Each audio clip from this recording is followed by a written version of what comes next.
everybody, Dr. Khan here from OKC Fertility, and today I just wanted to go over a topic that I kind of get a lot, and that is how to optimize or improve fertility naturally.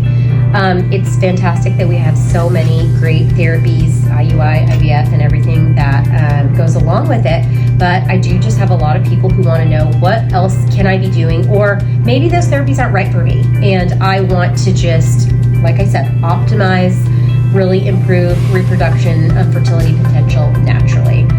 So there's probably a lot of different ways that we can do this. A lot of them are subtle, but it's mostly diet, lifestyle, nutrition. One of the first things that I tell people is if you are not ovulating or not ovulating regularly, we can try a supplement called myo-inositol. It's a vitamin, it's just vitamin B8, and it really does help as an insulin sensitizing agent.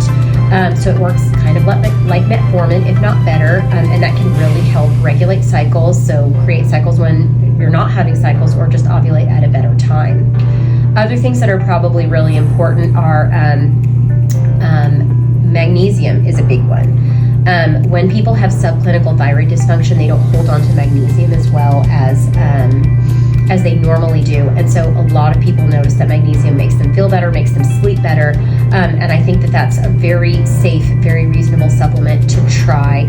Again, just to subtly optimize your health. And I usually recommend magnesium glycinate or malate. Those are the ones that are more supportive for muscles, for the neurologic system, as opposed to something like maybe oxide that's going to function like a laxative, unless that's what you want.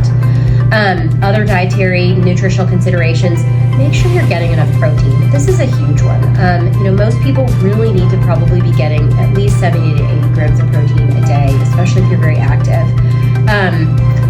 And last but not least, calcium. I feel like a lot of patients don't tolerate dairy. A lot of people don't tolerate dairy. And if you're not eating dairy or like a pound of kale a day, you're not getting enough calcium in your diet. And so I would say a calcium supplement is a really good place to start as well. We check vitamin D almost on everybody because it's always low. And so that is something that I supplement, and it really just supports that pathway. So those are some sort of very simple diet lifestyle things that hopefully can help optimize fertility.